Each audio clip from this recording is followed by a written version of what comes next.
Bonjour Bernard Monod. Nous nous retrouvons aujourd'hui au Parlement européen pour notre dialogue mensuel sur l'évolution de la situation économique. Je rappelle que vous êtes député français au Parlement européen, membre de la commission Econ, commission économique, également membre de la commission qui enquête sur les scandales fiscaux au Luxembourg. Mais ce n'est pas notre sujet d'aujourd'hui. À titre politique, vous êtes le stratégiste économique du Front National. Aujourd'hui, à notre ordre du jour, nous parlerons du rapport explosif de la Cour des comptes sur les vrais coûts du droit d'asile en France, les cours du CAC 40 qui sont au plus haut et enfin la vente d'Alcatel-Lucent à Nokia. Alors premier sujet, le rapport de la Cour des comptes sur le vrai coût des demandeurs d'asile en France. En quoi ce rapport est explosif ? Tout simplement parce qu'on découvre que le gouvernement français a menti aux Français. Cette juridiction financière indique que le coût réel est de 2 milliards au lieu des 600 millions prévus par le ministère de l'Intérieur. Alors quels sont les chiffres des demandeurs d'asile aujourd'hui en France ? Alors, les derniers chiffres officiels connus en 2013 sont de 66 000 demandeurs d'asile. Seulement 15 000 sont reconnus comme de vrais réfugiés et 50 000 autres ont utilisé ce prétexte pour rentrer illégalement en France. Et c'est là sont le deuxième... aussi à quitter le territoire. Et c'est là le deuxième abus en réalité. Exactement. Même refusés comme demandeurs d'asile, 99% restent en France comme clandestins, moins de 1% quittent le territoire. Sur 50 000 déboutés du droit d'asile, 500 seulement quittent la France comme la loi l'oblige. 500 seulement sur 50 000. Exactement. Voilà. Alors cette situation est propre à la France ? Oui. Une explosion en Europe de manière générale, mais surtout la France comme Eldorado social, c'est une des premières destinations en Europe. 330 000 demandeurs en 2012, 436 000 en 2013, en augmentation de 32%. Ça, c'est les chiffres de l'Europe entière. Absolument. Alors, le diagnostic de la Cour des comptes est rude. Effectivement, ce rapport d'étape porte un regard très critique sur cette situation. Je cite le rapport, « L'immigration clandestine, la politique d'asile est devenue la principale source.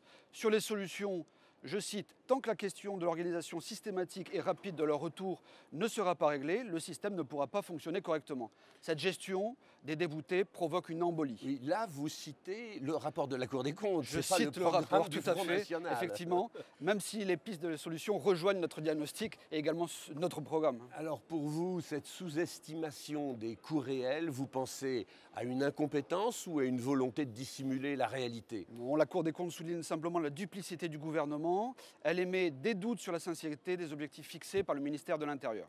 Alors quoi faire face à ce détournement ? Vous avez des solutions ?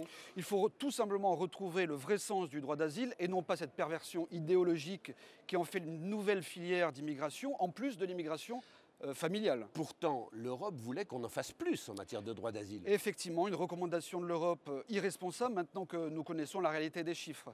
Alors que l'Europe de Bruxelles réclame via Moscovici, la commission économique notamment où je siège, encore 4 milliards d'euros supplémentaires à fournir d'ici le mois de juin, eh bien on s'aperçoit que ce sont des efforts financiers supplémentaires réclamés aux Français pendant que 2 milliards d'euros sont engloutis dans l'immigration clandestine. Tout à fait. Deuxième sujet, le CAC 40 au plus haut, les cours de bourse des 40 premières sociétés cotées à Paris sont à leur maximum depuis 7 ans. Alors, une explication technique ? Oui, effectivement, à plus de 5200 points du CAC 40. Il atteint des sommets effectivement depuis 7 ans. C'est la conséquence tout simplement de la nouvelle politique de la Banque Centrale Européenne qui a été lancée début mars avec ce qu'on appelle le quantitative easing. C'est un plan de 1140 milliards d'euros de création monétaire qui va effectivement sur les marchés financiers. C'est plutôt une bonne nouvelle pour les placements en bourse. Oui, pour les boursicoteurs, effectivement, faire des plus-values immédiates, rapides. Mais hélas, pour l'économie réelle, c'est plutôt un problème. Ce plan de QE est en réalité un plan de relance des marchés financiers et elle ne va pas y investir et financer l'économie réelle, les entreprises et au final les emplois. Je sens que vous allez me dire qu'ils sont incorrigibles. Exactement.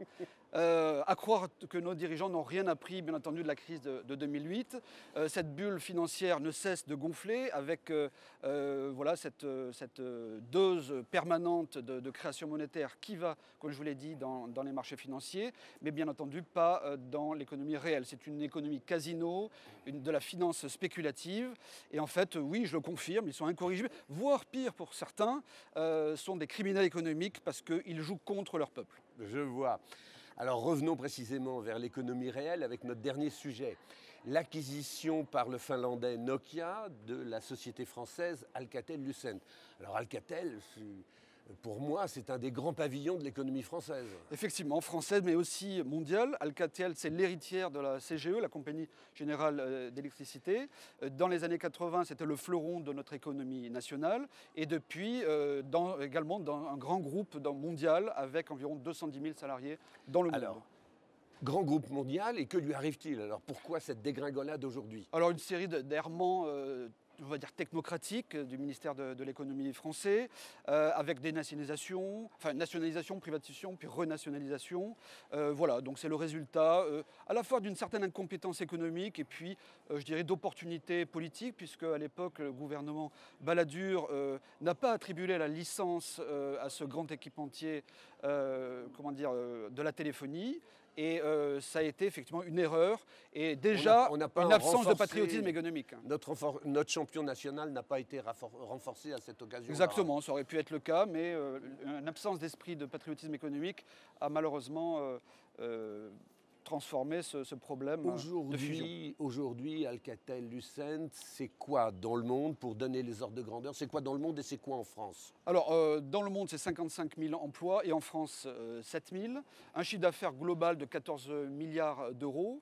Et puis, une certaine amélioration depuis quelques années, mais encore beaucoup à faire par rapport au passé. Une entreprise stratégique dans les réseaux et la téléphonie. Alors pourquoi la laisser partir chez un groupe étranger? C'est tout le fond du problème. Hollande, Valls, Macron se félicitent de cette situation et donnent en plus de ça leur bénédiction à cette fusion. Il faut savoir qu'il y a un décret breton qui a existé, qui a été renforcé par un nouveau décret Montebourg dans le cas du dossier Alstom en 2014.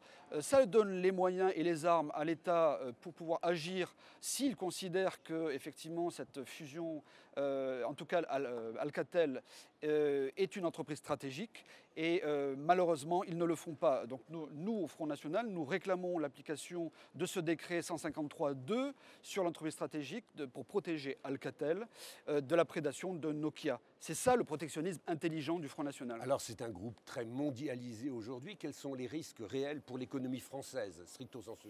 D'abord l'emploi, tout simplement, parce que lorsqu'il y a fusion, en général, il y a démantèlement des activités au final, notamment quand ce sont les Américains qui reprennent. Et il y a déjà des plans? Oui, effectivement, et puis des suppressions d'emplois. On estime environ 10 000 emplois qui sont menacés, donc des plans sociaux à venir qui sont inquiétants sur les 110 000 issus de cette fusion Nokia-Alcatel. Et puis dans la partie la plus intelligente, les emplois de recherche et développement. Oui, effectivement, aussi des menaces également sur les investissements dans la recherche et développement. Et qui sont des emplois français, ceux-là? Largement pour le moment.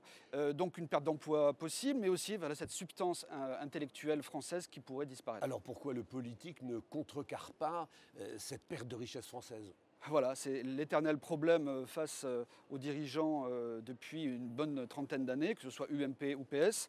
Leur modèle économique est idéologique, c'est l'ultralibéralisme à tout craint. C'est une hémorragie qu'ils considèrent comme normale. Au lieu de penser France, ils pensent profit immédiat dans l'intérêt des multinationales. Donc c'est un pillage de la richesse française. Macron est bien le banquier d'affaires de chez Rothschild et il soutient le mondialisme. C'est une philosophie chez eux, alors que chez nous, c'est le patriotisme économique. Eh bien, ce sera le mot de la fin. Merci beaucoup Bernard Monod. On se retrouve le mois prochain pour continuer de débattre ensemble sur la situation économique. Je vous remercie. Avec plaisir.